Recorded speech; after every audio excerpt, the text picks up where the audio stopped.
اس نے حرمت کا پیر پکڑ کر غصے سے آزاد کرنا چاہا تھا، جب حرمت نے اسے گھورتے اپنا پیر کھینچ لیا تھا، کیونکہ یہ چوٹ اسے اس شخص کی وحشیوں جیسی غصے کی وجہ سے لگی تھی۔ یزدان کو حرمت کی یہ حرکت بالکل پسند نہیں آئی تھی۔ اس کی آنکھوں میں ابھرتا غصہ حرمت کو اس لمحے خوفزدہ کر گیا تھا۔ حرمت کو صدام کی بات بالکل ٹھیک لگی تھی کہ یزدان کبھی کبھی ایسا بیہیو کرتا کہ دیکھنے والا مان ہی نہیں سکتا تھا یہ شخص پاگل ہے۔ یزدان نے عمل کی حرکت پر اسے غصے سے گھورتے اگلے ہی لمحے اس کو دونوں باہوں میں بھرتے اوپر اٹھا لیا تھا۔ اس کی آنکھوں کا تاثر حرمت کو ایسا ہی لگا تھا جیسے کہہ رہا ہو، تم نے مجھ سے صرف پاؤں کھینچنے کی جرت کی ہے، اپنے وجود کو مجھ سے آزاد کر کے دکھاؤ۔ حرمت کو یزدان سے کم اس حرکت کی بالکل امید نہیں تھی۔ اسے نیچے گر جانے کے خوف سے یزدان کو اس کے کندھے سے تھام لیا تھا۔ اسے ڈر تھا کہ کہیں یہ پاگل شخص اسے واپس گھاس سے بھرے فرش پر نہ پھینک دے۔ حرمت کو بیڈ پہ بٹھاتے یزدان نے اس کے پیر سے کوسہ نکالتے اس کے نرم ملائم پیر کو اپنی گرفت پہ لیا تھا۔ حرمت اس کی گرفت سے اپنا پیر نکالنا چاہتی تھی، مگر یزدان کے سرد تاثرات اس کا خون رگوں میں ہی منجمد کر گئے تھے۔ میں ٹھیک ہوں۔ یزدان کو پاؤں میں موجود کانچ کے چھوٹے سے ٹکڑے کی جانب ہاتھ بڑھاتا دیکھ کر حرمت نے ملتجئی انداز میں اس کی جانب دیکھا تھا، مگر ہاتھ بڑھا کر روکنے کی غلطی اس بار نہیں کی تھی۔ اسے ڈر لگ رہا تھا یہ پاگل شخص اس کے پاؤں کو مزید ہرٹ نہ کر دے۔ پلیز مت کرے، مجھے درد ہو رہا ہے۔ یزدان نے جیسے ہی حرمت کا پیر پکڑ کر دبایا وہ درد سے دھوری ہوتی یزدان کا دایاں کندھا اپنے ناخن سے بری طرح دبوچ گئی تھی۔ یزدان بہت ہی تحمل سے اس کے پیر سے کانچ کا چھوٹا سا ٹکڑا نکال کر زخم والی جگہ پر خون رکھنے کے لیے روئی دبا گیا تھا، جبکہ حرمت درد کی وجہ سے آنسو بہاتی یزدان کے کندھے پر ہی سر ٹکائے ہوئی تھی۔ وہ اس معاملے میں بہت کمزور دل تھی، ذرا سا درد اس سے برداشت کرنا بہت مشکل تھا۔ یزدان نے کچھ ہی دیر میں بہت ہی مہارت سے حرمت کی بینڈیج کر دی تھی۔ حرمت جو اس بات پر ویسے تو بہت حیران ہوتی، مگر یزدان کے اپنے ہاتھ پر بندی بینڈیج دیکھ کر اور گھر والوں کے کہے کے مطابق یزدان غصے میں آئے تھے چیزوں کی اس قدر توڑ پھوڑ کرتا تھا کہ خود بھی زخمی ہو جاتا تھا۔ صدام کے علاوہ وہ کسی کو اپنے قریب نہیں آنے دیتا تھا، اور صدام کے نہ ہونے پر بھی اسے دیکھ وہ بینڈیج کرنا سیکھ گیا تھا، اس لیے حرمت کو یہ سب دیکھ کر زیادہ حیرانی نہیں ہوئی تھی۔ بینڈیج کرنے کے بعد یزدان نے پین کلر ہتھیلی پر رکھ کر اس کے آگے کرتے پانی کا گلاس اس کی جانب بڑھایا تھا۔ حرمت کو اس وقت سامنے کھڑے شخص پر اس قدر غصہ آ رہا تھا کہ اس کا دل چاہتا یہی گلاس اٹھا کر اس کے سر پر دے مارے جو اس چوٹ کا ذمہ دار ہے۔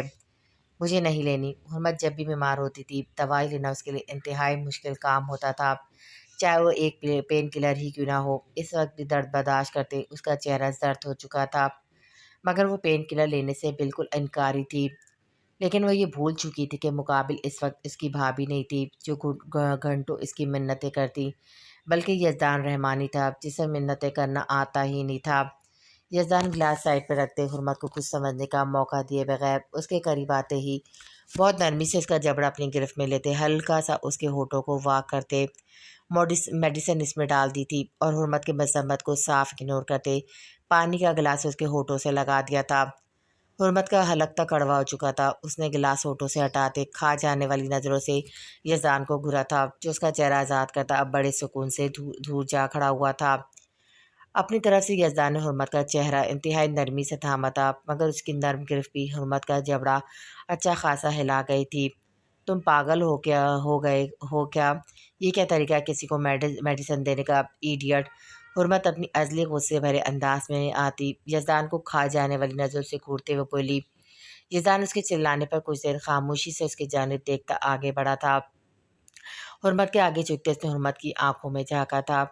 یزدان کو اپنے اتنے قریب دیکھ کر حرمت کو اپنی سانسیں رکتی محسوس ہوئی تھی۔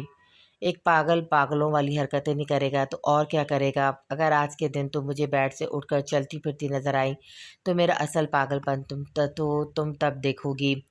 یزدان کا چہرہ حرمت کے بے انتہا قریب تھا، اس کی گرم سانسیں حرمت کو اپنا چہرہ جھلساتی محسوس ہوئی تھی۔ اس کا گھمی لہجہ حرمت کے تن بدن میں سنسنی دوڑا گیا تھا۔ حرمت کو لگا یہ شخص پاگل نہیں یہ پاگل ہو ہی نہیں سکتا۔ ابھی وہ یہی سوچ پائی تھی کہ یزدان کی اگلی حرکت نے اسے سوچنے کے قابل نہیں چھوڑا تھا۔ یزدان حرمت کے گال پر اپنے لبوں کا لمس چھوڑتا وہاں سے پلٹ گیا تھا، جبکہ حرمت کا چہرہ لال انگارا ہو چکا تھا۔ اسے اپنے گال دہکتے ہوئے محسوس ہوئے تھے، اس کا دل بری طرح دھڑکتا جیسے باہر آنے کو تیار تھا۔ حرمت کو کچھ سمجھ نہیں آ رہا تھا کہ یہ سب کیا ہے، یہ شخص پاگل تو نہیں مگر کوئی جادوگر ضرور تھا جو اسے پوری طرح اپنے سحر میں جگڑ رہا تھا۔ شاید یہ شخص اسے اپنے اثار میں قید کر کے اپنا دیوانہ بنانا چاہتا تھا۔ نہیں، یہ شخص پاگل نہیں ہے، نہیں ہو ہی نہیں سکتا یہ پاگل۔ پاگل شخص ایسا نہیں ہوتا، ضرور کچھ ایسا ہے جو یہ شخص سب سے چھپا رہا ہے۔ مجھے گھر والوں میں سے کسی کو بتانا ہوگا، مگر کسی کو کون میری بات پر یقین کرے گا؟ صدام بھائی کو بتاؤں؟ ہاں، انہیں ہی کال کرتی ہوں۔ حرمت کچھ دیر بعد خود کو نارمل کرتی کچھ سوچنے کی پوزیشن میں آئی تھی اور جلدی سے موبائل اٹھا کر صدام کو کال کرنی چاہی تھی، لیکن اگر انہوں نے مجھ سے پوچھ لیا کہ مجھے ایسا کیوں لگا تو؟ حرمت جو بہت جوش میں آ کر صدام کو کال کرنے لگی تھی، یہ خیال آتے اس کا چہرہ حیا سے سرخ ہوا تھا۔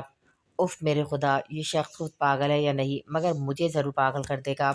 کیا کروں میں؟ کیا اس کے ڈاکٹر سے بات کروں؟ مگر رپورٹس کے مطابق تو اس کی دماغی حالت ٹھیک نہیں ہے، تو کیا یہ شخص سب کو دھوکہ دے رہا ہے؟ مگر ایسا کیوں کر رہا ہے؟ آخر اصل کہانی کیا ہے؟ مجھے پتہ لگانا ہی ہوگا۔ میں سائیکو کے ساتھ مزید نہیں رہ سکتی، مجھے ایک بار اس کے ڈاکٹر سے بات کرنی ہوگی۔ حرمت یزدان کی اصلیت سامنے لانے کا پختہ ارادہ کرتی سائڈ ٹیبل کے دراز سے ڈائری نکال کر یزدان کے ڈاکٹر کا نمبر ملانے لگی تھی۔ وہ جانتی تھی اگر یزدان واقعی ٹھیک ہے تو ڈاکٹر اس کے ساتھ ضرور ملا ہوگا، مگر وہ ایک بار اپنے طریقے سے بات کر کے کوئی کلو حاصل کرنا چاہتی تھی۔ صدام ایک بہت بڑے بزنس ایونٹ کے سلسلے میں اسلام آباد آیا ہوا تھا، جس میں عمل اور اس کا مینیجر عمار بھی ساتھ آیا ہوا تھا۔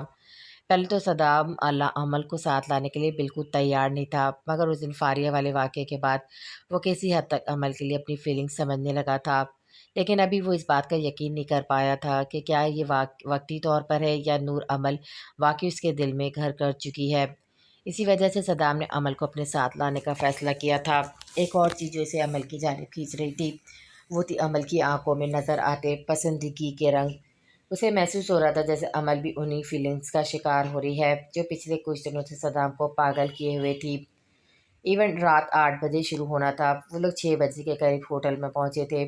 صدام نے آنے سے پہلے اسی ہوٹل میں اپنے روم بک کروا دیے تھے، کیونکہ آج رات انہیں یہیں رکنا تھا۔ عمل اپنے آدمی کی کال آ جانے کی وجہ سے صدام کے سامنے گھر والوں کی کال کا بہانہ بناتی سائٹ پر ہو گئی تھی۔ صدام عمار کو عمل کو اس کے روم تک پہنچانے کی ہدایت کرتا اپنے روم کی جانب بڑھ گیا۔ انہیں کچھ دیر ریسٹ کے بعد تیار ہو کر مین ہال میں پہنچنا تھا۔ عمل کبیر کچھ ضروری ہدایت دیتی عمار کی نشاندہی پر اپنے روم میں داخل ہوئی تھی۔ روم انتہائی خوبصورت تھا۔ عمل کچھ دیر بعد جو کارنامہ سر انجام دینے والی تھی اس کی وجہ سے وہ کافی ٹینشن کا شکار تھی۔ وہ چاہتی تھی جلد سے جلد اس کا پلان کامیاب ہو جائے اور صدام جعفر اس کی محبت کا پہلا تحفہ دے۔ اندر داخل ہوتے اسے دروازے کو لاک لگا دیا تھا، اس لیے بڑے اطمینان سے خود کو اپنے گرد لپٹی بڑی سی چادر سے آزاد کرتی صوفے پہ ڈھانسی گئی تھی۔ وہ اپنی ہی سوچوں میں اس قدر الجھی ہوئی تھی کہ سائڈ رکھے بلیک سوٹ کیس کو دیکھ ہی نہیں پائی تھی، جو اس کا تو بالکل بھی نہیں تھا۔ عمل ابھی اسی طرح آنکھیں موندے بیٹھی تھی جب واش روم کا دروازہ کھلنے پر آنکھیں کھولتے ہوئے سیدھی ہوئی تھی۔ واش روم سے نکلتے صدام جعفر کو دیکھ کر عمل بے یقینی کی کیفیت میں اسے دیکھتی اپنی چیخ نہیں روک پائی تھی۔ صدام گیلے ٹاول سے سر پوچھتا بنا شرٹ کے صرف بلیک ٹراؤزر میں ملبوس نسوانی چیخ پر اسی جانب متوجہ ہوا تھا، مگر اس کے دیکھنے سے پہلے عمل اپنا رخ موڑ چکی تھی۔ وہ اپنے مخصوص سے بلیک لباس میں ملبوس بنا شال کے رخ پھیرے کھڑی شرم سے پانی پانی ہو چکی تھی۔ سیاہ پٹیالہ شلوار اور شارٹ شرٹ پہنے کمر سے بھی نیچے تک آتی بالوں کی لمبی چٹیاں صدام کا ایمان خراب کر گئی تھی۔ عمل رخ موڑے کھڑی اپنی جگہ ساکت تھی۔ اگر وہ مڑ کر بیڈ سے اپنی شال اٹھانے جاتی تو صدام اس کا چہرہ دیکھ سکتا تھا، اور ایسا وہ ہرگز نہیں ہونا نہیں دینا چاہتی تھی۔ بے شک صدام اسے بائی فیس پہچان نہ پاتا، کیونکہ اس سے پہلے عمل سے کبھی کوئی ملاقات ہوئی نہیں تھی، مگر عمل پھر بھی اپنے مشن کے حوالے سے کوئی رسک نہیں لینا چاہتی تھی، کیونکہ وہ جانتی تھی آگے چل کر یہ چیز اس کے لیے مشکل پیدا کر سکتی تھی۔ صدام عمل اس پر ایک نظر پڑنے کے بعد اس کے پردے کے خیال سے فوراً نظریں پھیر گیا تھا، مگر عمل کی ایک جھلک اس کے دل کی دنیا ہلا گئی تھی۔ آپ اپنی شال اٹھا سکتی ہیں مس عمل؟ صدام کی آواز پر عمل نے ہلکی سی نظریں گھما کر سائڈ پر موجود ڈریسنگ ٹیبل کے مرر سے اس کا عکس دیکھا تھا۔ وہ واقعی چہرہ موڑے کھڑا تھا۔ عمل نے ایک سیکنڈ کی بھی دیر کے پلک کر بیڈ سے اپنی شال اٹھا کر اپنے گرد اچھی طرح لپیٹ لی تھی۔ عمل کو صدام جعفر کا ہر اچھا عمل ڈھونگی لگتا تھا، جیسے اس وقت اس کا بے پناہ شرافت کا مظاہرہ کرتے چہرہ موڑنا تھا، ورنہ عمل اپنے حسن کی تباہ کاریوں سے